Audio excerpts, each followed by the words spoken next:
আকাশবাণী মৈত্রী।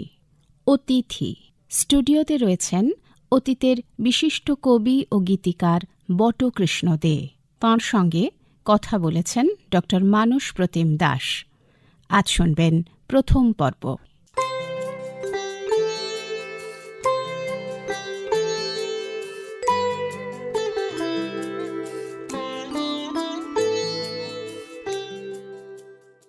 নমস্কার শ্রোতা বন্ধুরা, স্বাগত জানাই আমাদের নিয়মিত অনুষ্ঠান অতিথিতে। আজকের অতিথি, না চট করে নামটা বলবো না, এভাবে বলি, আজকের অতিথি 94-95 বছরের এক তরুণ, যিনি আমার সামনে বসে আছেন, যার সঙ্গে রয়েছে এতগুলো বছরের অভিজ্ঞতা, কিন্তু তার থেকেও বেশি যার সংগ্রহে রয়েছে বহু বছর ধরে এই পৃথিবীর রূপ রস গন্ধ থেকে আহরণ করে নেওয়া কবিতা, রয়েছে গানের লিপি, ইংরেজিতে যাকে বলে লিরিক্স, রয়েছে আরও অনেক অভিজ্ঞতা যা আমাদের যাকে বলে নন্দিত করবে। রয়েছেন বটকৃষ্ণ দে। বটকৃষ্ণ দে এই নামটা অনেকের কাছেই পরিচিত, কিন্তু পরিচিত কিভাবে? কেউ জানেন তাকে কবি বলে, কেউ জানেন গীতিকার বলে। আমরা জানি না তার সমবয়সী কেউ আছেন কি না যিনি বলবেন, ও তো আমার সহপাঠী ছিল। এমনও হতে পারে। তাহলে আমরা শুরু করি কোথায়? প্রশ্ন নিয়ে সংশয়, প্রশ্ন নিয়ে দ্বন্দ্ব। এভাবে বলি, আচ্ছা, এত বছরের জীবনে আপনার সবথেকে উল্লেখযোগ্য সাফল্য কি মনে হয়? দুরকম সাফল্যের কথা আমার মনে আসে। এক, একাডেমিক সাফল্য, পড়াশুনো। তা আমি পড়াশোনায় খুব ভালো ছিলাম। ম্যাট্রিক পরীক্ষায় আমি স্ট্যান্ড করলাম মিত্তল ইনস্টিটিউশন থেকে। তার আগেও আমি গ্রামের স্কুলে আগাগোড়াই ফার্স্ট হতাম, সেটা বাদ দিচ্ছি। প্রেসিডেন্সি কলেজে এলাম, অনার্সে ফার্স্ট ক্লাস পেলাম। তারপরে আমি চলে গেলাম ফেলোশিপ নিয়ে নেদারল্যান্ডসে।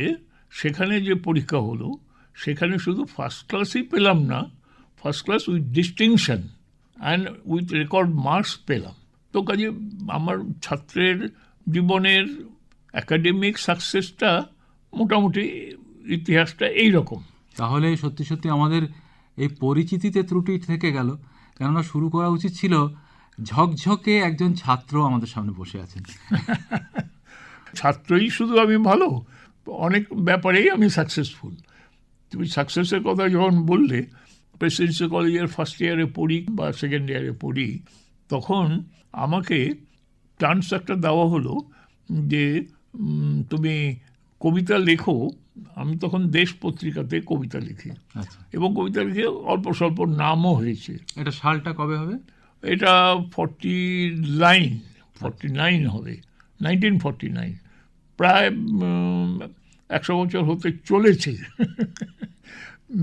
যাই হোক, তো আমার কলেজের কবিতা ছাপা হতো বলে, কলেজের কাগজে হোক, আমাদের ক্লাসের কাগজে হোক, তখন দেশ পত্রিকায় কবিতা লিখে অল্প স্বল্প নাম হয়েছে। হঠাৎ একদিন আলাপ হয়ে গেল মেগাফোনের যে কর্ণধার, তার সঙ্গে। আমার এক বন্ধু ছিল মেগাফোন কোম্পানির পাশের বাড়িতে। তো ও আমাকে বললো, চলো আমি তোমাকে আলাপ করিয়ে দেবো। আলাপ করিয়ে দিলেন। উনি বললেন, এইটুকুন বাচ্চা ছেলে, গোলগাল, ইনোসেন্ট লুকিং, কি গান লিখবে? তা তো বটেই, 17-18 বছরের ছেলে। হ্যাঁ, তো বলছে, আর তুমি প্রেমের গান কি করে লিখবে? আধুনিক গান প্রেম করেছো? আমি তো এখনো করিনি, করছি। কড়া পরীক্ষা। যাই হোক, শেষে আমি একটা গান লিখে ওকে দুটো দিলাম, 2 কি 3টে দিয়েছিলাম। তার মধ্যে সিলেক্ট করলো, হয়তো ভালো লেগেছিল। একটা গান তার মধ্যে ছিল, পরম মিলন নাই যদি হয়। তা এখন আমাকে জিজ্ঞেস করলেন, আচ্ছা পরম মিলন মানে কি? আমরা এইসব জিজ্ঞেস করলে তো মুশকিল, এইসব লেখককে এইসব জিজ্ঞেস করলে তো ঠিক নয়। তাহলে ঠিক আছে, আমি তোমার সঙ্গে একটু মজা করছিলাম, তুমি আমার অনেক ছোট ছেলের মতো। গানটা করলো একজন নতুন। আমি যেমন প্রথম গীতিকার হলাম, উনিও প্রথম গায়িকা হলেন। তার নাম ছিল গীতারানী বসু, এবং যিনি সুর দিলেন তিনি নতুন কিনা জানি না, বয়সে প্রবীণ, কিন্তু মনে হয় রেকর্ডের নতুন প্রথম সুর দিলেন। তার নাম জীবন উপাধ্যায়। তো এই তিনজন ডেবু করলো একটা গান দিয়ে, পরম মিলন নাই যদি হয়। তখন আমি প্রেসিডেন্সি কলেজে পড়ি, যাতায়াত করি ট্রামে। আমাকে একজন বলল যে এই তুই তো রোজ ট্রামে যাতায়াত করি এই পথ দিয়ে, তো এই পথে তো রয়েছে HMB কলম্বিয়ার অফিস রয়েছে, আচ্ছা, তো তুই HMB কলম্বিয়াতে যাস না কেন, গান তো লিখিস। মানে আপনি কোনখান থেকে কোনখানে ট্রামে যেতেন? আমি প্রেসিডেন্সি কলেজ স্ট্রিটে, আর আমি তখন শ্যামবাজারে থাকি। ও, শ্যামবাজারে ওই ট্রামে যাতায়াত করতাম। ট্রামের আবার মান্থলি ছিল তখনকার দিনে, তো আমাকে একটা মান্থলি করে দিয়েছিল যাতায়াতের সুবিধার জন্য। যাই হোক, তা বললাম যে আমি তো কাউকে চিনি না ওখানে। তো গেলাম একদিন, বলে যে সাহসে ভর করে সে কলম্বিয়া রেকর্ডে। ও বাবা, গিয়ে দেখি সবাই ফর্মাল। আর তার মধ্যে সবচেয়ে যেটা উল্লেখযোগ্য সেটা হচ্ছে, হঠাৎ দেখি একজন বিরাট দীর্ঘদেহী লোক, উনি ঘোরাফেরা করছেন আর খুব মন্দিরিত স্বরে কাকে যেন ডাকছেন। আমি বললাম যে এ কে? আমার দেখতে দেখতে মনে হলো একে তো আমি যেন দেখেছি কোথাও একটা ছবি। কোথায় দেখেছি? তো দেখলাম এর নাম হেমন্ত মুখার্জি। আমি বললাম প্রথম সাক্ষাতেই হেমন্ত মুখার্জি? সাক্ষাৎটা যখন ভালো হলো, আরম্ভটা নিশ্চয়ই ভালো হবে। তো আমি গিয়ে একজন ওখানে বসেছিলেন, আমি বললাম যে আপনাদের এখানে রেকর্ড করে কে? তো বলে রেকর্ড করে কে না রেকর্ড করায় কে, দুটোর একটা হলেই হবে। তো আমাকে একজনের কাছে নিয়ে গেল, তাকে তো আমি চিনি না, তার নাম পবিত্র মিত্র। তো আমি গেছি, বলতে কী চাই? আমি বললাম গান লিখবো, রেকর্ড করতে চাই। তুমি কি গায়ক? আমি বললাম না। তুমি কি সুরকার? না। কি? আমি গীতিকার। না না, আমাদের গীতিকারের কোনো প্রয়োজন নেই। কারণ উনি নিজে আবার গান লিখতেন এবং উনি চাইতেন না যে অনেক বেশি গীতিকার ওখানে জমা হয়ে যায়, তাহলে ওর গান লেখার সংখ্যা কমে যাবে। ঠিক আছে, হলো না, তো আমি চলে গেছি। আমাদের পাড়ায় একটি কফি হাউস ছিল, ইউনাইটেড কফি হাউস, শ্যামবাজারে। আর আমি প্রেসিডেন্সি কলেজের সুবাদে ইন্ডিয়া কফি হাউস কলেজ স্ট্রিটের সেখানকার খুব রেগুলার ছিলাম। মানে বলতে গেলে Indian coffee house extension of my classroom, আমার দ্বিতীয় ড্রয়িং রুম বলা চলে। তো ওখানে খুব আড্ডা টাড্ডা হতো। কিন্তু শ্যামবাজার চলে যাওয়ার পরে ওখানে শ্যামবাজার পাঁচমাথার মোড়ে একটা কফি হাউস নতুন হলো, তার নাম ইউনাইটেড কফি হাউস। তো এখন আড্ডার কেন্দ্রবিন্দুটা একটু শিফট করে শ্যামবাজারে চলে এলো, বিশেষ করে রোববারের সকালটায়। রোববারের সকালে ওখানে এসে আড্ডা টাড্ডা হতো খুব। হঠাৎ একদিন আমাকে এসে বলল, আচ্ছা আপনাকে আমি রোজ দেখি, আপনি কোথায় থাকেন বলুন তো? আমি এইখানে থাকি। আপনি আমাকে দেখেছেন? আমি হ্যাঁ, আপনাকে তো প্রায়ই দেখি। বলে আমি সামান্য একজন লোক, আমার নাম আমি বেহালা বাজাই। আমি বললাম যে আপনি ভায়োলিনিস্ট? বাহ, আপনি বেশ ভালো গানের জগতের সঙ্গে আছেন। তো বলে যে আপনি কি করেন? আমি বললাম যে আমি পড়াশুনো করি আর মাঝে মধ্যে কবিতা লিখি, দেশ পত্রিকা, আনন্দবাজার, যুগান্তরে লিখি, অল্প স্বল্প নামও হয়েছে, আর আমি গান লিখি। তাহলে গান লেখেন? চলুন তাহলে আপনাকে আমি যার অ্যাসিস্ট্যান্ট তার সঙ্গে আলাপ করিয়ে দিই। আমি সে কে? বলে নচিকেতা ঘোষ। আমি নচিকেতা ঘোষ? তো ওর তো একটা গান আমি শুনেছি, মেগাপন রেকর্ড থেকে বেরিয়েছে, প্রথম রেকর্ড ওর, সেটা বোধহয় কি সাপুরের পাঞ্জা লোড়ে অর সামথিং লাইক দ্যাট। তাহলে হ্যাঁ, ওর গান তো আমি শুনেছি, আর ওর সুরও আমি জানি, কারণ সনৎ সিংহের একটা কি গান যেন আছে, সেটাও খুব নাম করা সুর। তো বলি যে তাহলে চলো। এই করে নচিকেতা ঘোষের সঙ্গে আমাকে ও একদিন আলাপ করে দিল। কিন্তু সে আলাপের প্রসঙ্গে আমি বলি, নচিকেতা ঘোষ এমনিতেই খুব রাশভারী লোক, কথা বলেন না, আর মোটা সোটা, উনি চুপ করে থাকেন এবং বেশিরভাগে নীরব চাহনি দিয়ে লোককে বিচার করেন। তা আমি যাওয়ার পরে প্রায় 5 মিনিট আমার মুখের দিকে তাকিয়ে রইলেন, কোনো শব্দ নেই, টু শব্দটি পর্যন্ত নেই। তো আমি তো বুঝতে পারলাম না যে হঠাৎ কি হলো, উনি কেন কথা বলছেন না বা কিছু বলছেন না। তারপরে আমি খুব অস্বস্তি ফিল করতেই উনি বললেন তোমার নাম বট। আমার নাম বট নয়, বট। আজকের দিনে বট বললে তো আরো অন্যরকম হয়ে যাবে, অন্যরকম হয়ে যায়। রোবটের মতো হয়ে যাবে। তা আমি কিন্তু তোমাকে বটই বলবো। আপনি সেটা আপনার ডিসকাশন বলতেই পারেন। তো যাই হোক, এই মজার লাইটার ভেইনে কথাবার্তা দিয়ে শুরু হলো। তারপরে বললো, তুমি রোববার দিন কি করো? আমি রোববার দিন তো আমি কিছু করি না, আমার কলেজ আছে, আমি প্রেসিডেন্সিতে সপ্তাহে ব্যস্ত থাকি, কিন্তু রোববার মোটামুটি খালি থাকি। তুমি নেক্সট রোববার সকালের দিকে আসতে পারবে? আমি হ্যাঁ পারবো। তো নেক্সট রোববার সকালবেলার দিকে চলে গেলাম তাড়াতাড়ি করে। নচিকেতা ঘোষের কাছে? হ্যাঁ, বাড়িতে। ও বাড়িটাও আমাদের বাড়ির থেকে খুব একটা দূরে ছিল না, ও 5 মাথার মোড়ের দিকেই থাকতো। তো গেছি, বলে ওকে ডাকো নিচে। আমি বললাম নচিকেতা ঘোষ আমাকে ডেকেছেন। তারপরে বললেন যে হ্যাঁ আপনাকে বলেছে, ওকে ডাকো। আমি কোথায় যাব? তো ড্রয়িং রুম তো নিচে দেখছি। বলছে না, উনি আপনাকে যেতে বলেছে, চলুন আপনাকে নিয়ে যাচ্ছি। নিয়ে গেল কোথায়? ওর বেডরুমে। তো আমরা বেডরুমে একজন লোক, মানে একজন অচেনা লোককে নিয়ে এলো, ঠিক আছে। বেডরুমে খাটের উপরে একদম অগোছালো, ঘরটা অগোছালো, আর একটা হারমোনিয়াম রয়েছে। আর উনিও সকালবেলা ঘুম থেকে উঠে সেই ড্রেসটা চেঞ্জ করেননি, তো অগোছালো এতে। তো বললো, ও তুমি এসছো, গান এনেছো? আমি বললাম হ্যাঁ এনেছি। তাহলে দেখাও। তো আমি দেখালাম, বললাম এইগুলো কি এনেছো, এগুলো কোনো গান নাকি? আমি তো আবার ডিসঅ্যাটেন্ড হয়ে গেলাম। তা আমি বললাম যে তাহলে আমি পরের সপ্তাহে আরও যদি নতুন লিখি নিয়ে আসবো পরের সপ্তাহে। বললেন না, আমি তোমার একটা গান সিলেক্ট করেছি। আমি বললাম গান সিলেক্ট করেছেন? তো বলে হ্যাঁ। তুমি কি কবিতা লেখো? আমি বললাম যে হ্যাঁ। তো তোমার একটা কবিতাকে আমি সিলেক্ট করেছি গান করব বলে। আমি বললাম যে সিলেক্ট করেছেন, কবিতা কোথায় প্রকাশিত হয়েছে? তো বলে তুমি দেশের কবিতা লেখো তো? আমি বললাম হ্যাঁ। দেশে আমার একটা কবিতা বেরিয়েছিল, পথ আর কত দূর, সাগরের কোল ঘেঁষে আকাশ যেথায় মেশে, ধুধু করে নীল জল অথই সমুদ্র, পথ আর কত দূর। তো বলছে এই গানটা আমি করবো তোমার। তেমন খুব ভালো কথা। আমি বলে চলে এলাম।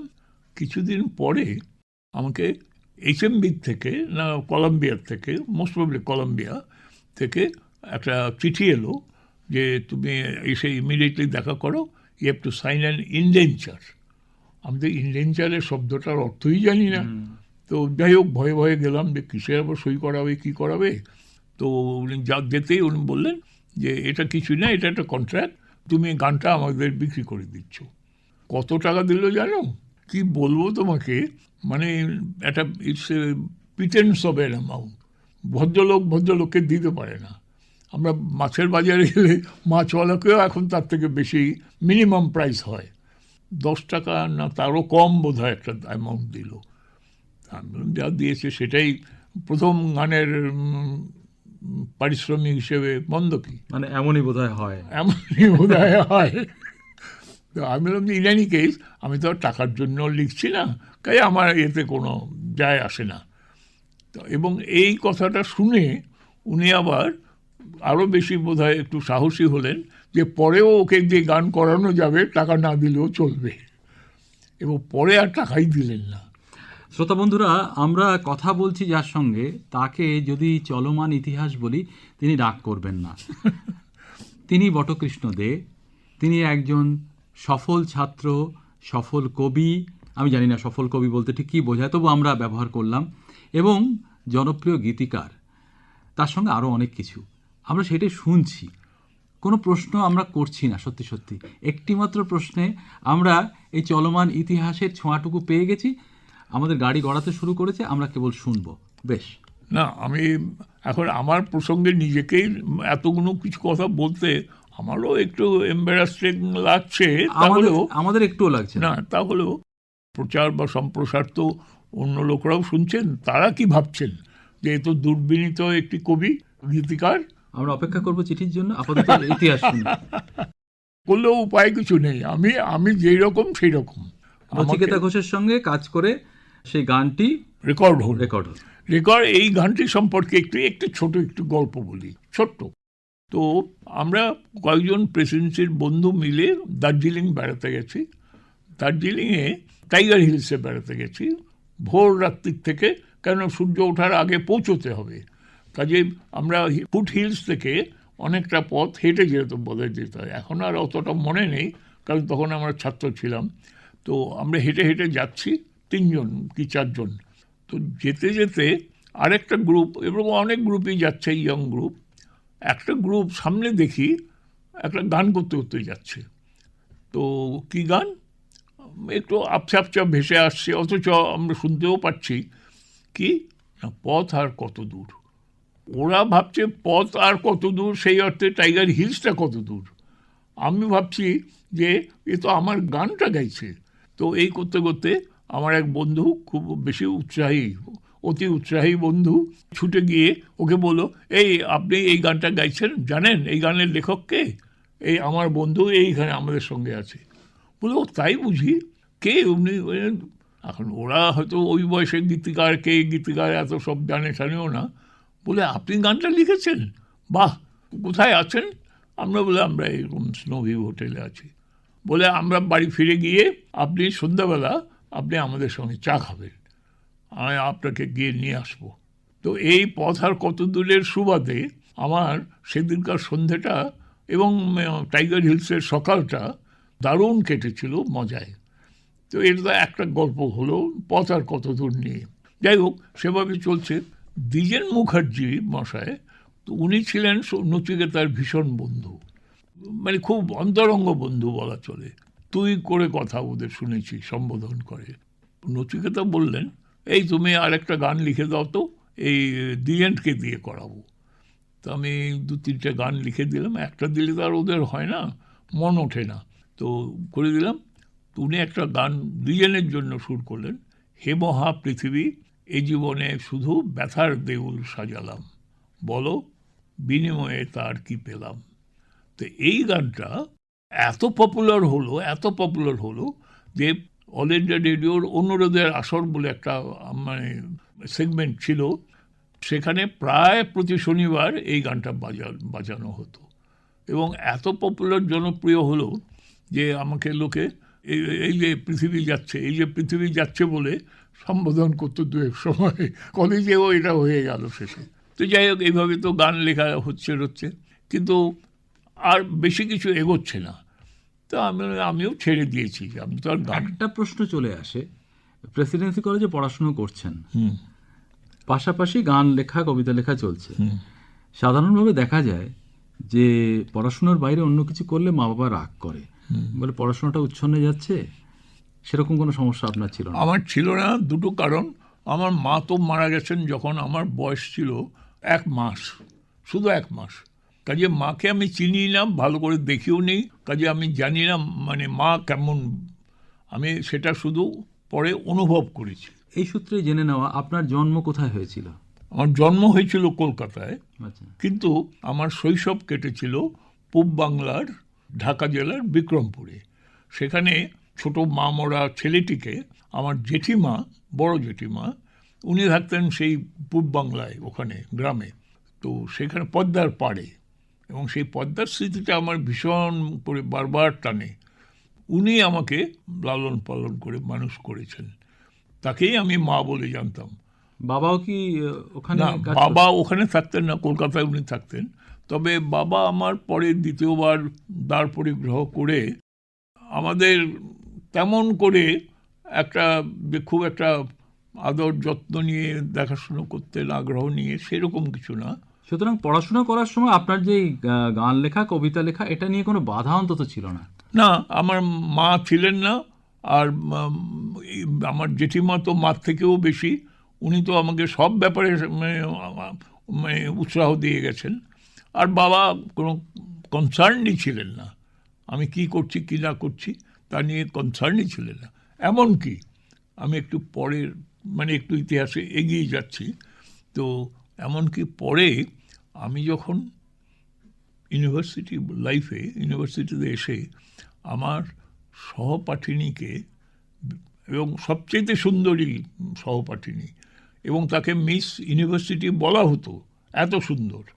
আমি ভাবছি না আপনি মিস ইউনিভার্সে থেমে যাবেন, তারপর ইউনিভার্সিটি অবধি গেলেন আপনি, ওতে একটু মনটা ভেঙে গেল। তুমিও খুব কম যাও না আমি দেখতে পাচ্ছি, মানে উইটের ব্যাপারে বা এর ব্যাপারে। তো সত্যি সত্যি খুব সুন্দরী ছিলেন। আমি তো যাই হোক, আমি তো বলতেই পারি, কিন্তু সারা ইউনিভার্সিটির ছাত্রছাত্রীরা মানে ওর প্রেমে পাগল ছিল। আর তার মধ্যে থেকে আমি ওকে নিয়ে কলকাতার নানান জায়গায় ঘুরে বেড়াচ্ছি, প্রথমে চৌরঙ্গিতে, ময়দানে, আউটরাম ঘাটে, মানে ঈর্ষার বানে আপনি বিদ্ধ তখন, ঈর্ষার বানে আপনি বিদ্ধ। তো বলি যে এই একটু আলাপ করিয়ে দে না, একটু আলাপ করিয়ে দে না। বলে আমি কেন আলাপ করে দেবো, তোমার ইচ্ছা হয় তুমি ওর সঙ্গে কথা বলে হিস্ট্রি। এইটা কি ওই প্রথম গানটা লেখার পরে, মানে পরম মিলনও লেখার পরে? হ্যাঁ, আমি তো তখন পরম মিলন লিখেছি আমি যখন ফার্স্ট ইয়ারে, আর এইটা হয়েছে ফিফথ ইয়ারে, তার মানে এম এ ক্লাসে এসে। মানে ওই মেগাফোন কোম্পানিতে জিজ্ঞাসা করা হয়েছে যে প্রেম করেছো কিনা, সেটা পরে হলো। পরে হলো, ঠিক তুমি কানেক্ট করেছো, ঠিক। তো যাই হোক, অনেক প্রেমে হলো, এবং আমি প্রেমে এবার এত গদগদ হয়ে গেলাম যে তখন যে আমি কি লিখছি কি না লিখছি আমার নিজেরই খেয়াল নেই। কিন্তু কবিতা প্রচুর লিখে গেছি, আর সেই অর্থে গানও প্রচুর লিখেছি তখন। সেটা আমার মোস্ট প্রোডাক্টিভ পিরিয়ড। না, এটা পৃথিবীর ইতিহাসেই দেখা যায় যে প্রেম ভালোবাসা তাকে মানে চালনা করে আর কি, চালিকা শক্তি হিসাবে কাজ করে এটা। তো এইটা তো একটা বড় পর্ব অবশ্যই। এইখান থেকে মানে কলেজের পড়াশুনো শেষে আপনি এখানে থাকলেন না, ওই যে একটা নেদারল্যান্ডসের উল্লেখ করেছিলেন? আমি দুটো বলি। এম এতে তো চুটিয়ে প্রেম করার পরে বিয়ে করব, কিন্তু বিয়ে তো করতে পারি না, চাকরি নেই, তো আমি কী খাওয়াবো? আমার বাবা তো সেইভাবে আমাকে ফাইন্যান্সিয়ালি সাপোর্ট করবেন কি করবেন না আমি জানি না। তো কাজে আমি চাকরির সন্ধান করতে লাগলাম। তো কোথায়? আমি প্রথম ইন্টারভিউ দিলাম সেন্ট পলস ক্যাথিড্রাল কলেজে। সেখানে আমি একটা অধ্যাপনার চাকরি পেয়ে গেলাম। বাস যেই অধ্যাপনার চাকরি পেলাম আমি একটা ফ্ল্যাট নিয়ে নিলাম। আর আমি বাবাকে বললাম, আমিও বলিনি, আমার এক কাকা বাবাকে বললেন যে ও চলে যাচ্ছে। কিন্তু বলে চলে যাচ্ছে? কোথায় চলে যাচ্ছে? দেখাও ওকে। বাবা খুব রাশভারী ছিলেন। তো আমি ভয়ে ভয়ে গেলাম, বলে কী ব্যাপার? তখন আমার সাহস বেড়ে গেছে, প্রেম করছি তো। তো যাই হোক, উনি বললেন কোথায় যাচ্ছ তুমি? আমি একটা ফ্ল্যাট নিয়েছি, আর আমি বিয়ে করব, ওকে নিয়ে আমি ওখানেই থাকব। আমার বাড়ির দরজা বন্ধ হয়ে গেল। আমরা আপনার বাড়ির দরজা খোলা তো ছিল, টেকনিক্যালি খোলা ছিল, কিন্তু আপনি তো আমাদের কোনোদিন কিছু দেখাশুনো করেননি সেইভাবে। তো আমার কাকা মশাই যিনি ছিলেন উনি আমাকে বললেন ঠিক আছে, তো তুমি ভালো থেকো, থেকো। উনি বলে টলে মোটমাট একটা, আমি চলে গেলাম, গিয়ে বিয়ে করলাম। বিয়ে করে নতুন ফ্ল্যাটে চলে গেলাম। ওখানে আবার একটা গল্প না, ওটা খুব ট্র্যাজিক গল্প।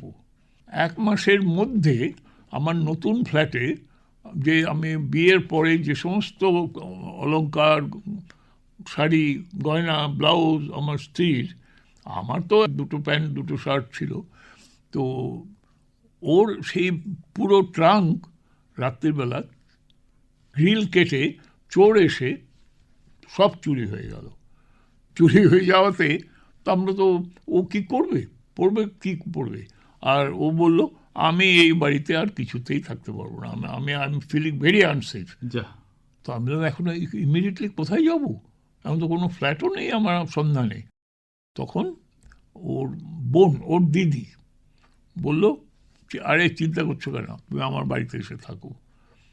তো ওর বাড়ি উনি আমাদের সে এক অর্থে প্রশ্রয়ও দিয়েছেন বিয়ের আগে, আর এখন আশ্রয় দিলেন। তো কাজেই ওর বাড়িতেই মাসখানেক থেকে গেলাম। সুবিধে হলো এই যে আমি বললাম যে আমি একটা ফ্ল্যাটের সন্ধান করছি, যত তাড়াতাড়ি পাবো চলে যাবো। সেই সন্ধান পেলামও, সেখানে আমি শিফট করে গেলাম। সেখানে শিফট করে যাওয়ার 1 মাসের মধ্যে আমার দিল্লি থেকে তলব এলো যে তুমি আইএএস পরীক্ষা দিয়েছিলে, সেই পরীক্ষার রেজাল্ট বেরিয়েছে, ইউ আর সাকসেসফুল, তোমাকে আমরা এই অফার দিচ্ছি, তুমি ট্রেনিংয়ে এসো আগে। দিল্লির মেটকাফ হাউসে আমাদের আইএএসের ট্রেনিং হতো। তো এটা কত সালের কথা? এটা 1957-এর কথা। তাহলে কি আপনাকে 57-এর ব্যাচ বলা হবে? আমি পরীক্ষাটা 55-এর, আচ্ছা, কিন্তু ব্যাচ হিসেবে 57। ওই সময়ে আমি জয়েন করেছিলাম, কিন্তু পরীক্ষাটা আমি 55-এ দিয়েছিলাম। তারপরে তো পরীক্ষা থাকে, পরীক্ষার ইভ্যালুয়েশন হয়, ইন্টারভিউ হয়, এই করতে তো অনেক বছর চলে যায়। 55-এর অক্টোবরের শেষের দিকে একদম পরীক্ষাটা দিয়েছিলাম। একটা প্রশ্ন করতে ইচ্ছে করছে, তখনও কি মানে আমরা জানি না, আইএসের সঙ্গে ঘোড়ায় চড়া ব্যাপারটা যুক্ত ছিল? ঘোড়ায় চড়া অপশনাল ছিল, তো চললে মানে আর বেশি স্মার্ট বলে হ্যাঁ ঘোড়া চড়তে জানে। যারা একটু অভিজাত শ্রেণীর থেকে আসতো তারাও তো ঘোড়া টোড়া হয়তো চেষ্টা করতো, কম্পালসারি কিছু ছিল না। তাহলে আমরা আমাদের এই যে অতিথি অনুষ্ঠানের প্রথম পর্বটা শেষ করব এইরকম জায়গায়, যে আমরা একজন সফল ছাত্র এবং আইএএসের গীতিকার হওয়ার যে পথপরিক্রমা তাতে সামান্য একটু এগিয়েছি। আপনারা অপেক্ষা করুন পরের পর্বের জন্য, যেখানে আরও বিস্তারিতভাবে এ সম্পর্কে আমরা জানবো। কি বলেন? হ্যাঁ, আমার কোনো আপত্তি নেই।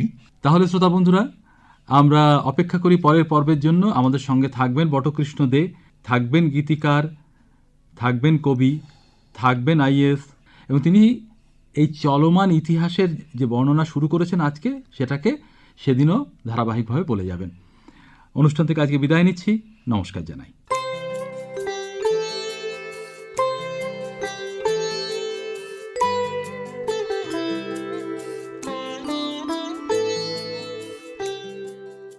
অতিথি অনুষ্ঠানে শুনলেন অতীতের বিশিষ্ট কবি ও গীতিকার বটকৃষ্ণ দের সাক্ষাৎকার। সম্পাদনা প্রসেনজিৎ নন্দী। আলাপচারিতা ও প্রযোজনা ড. মানস প্রতিম দাস। আজ শুনলেন প্রথম পর্ব।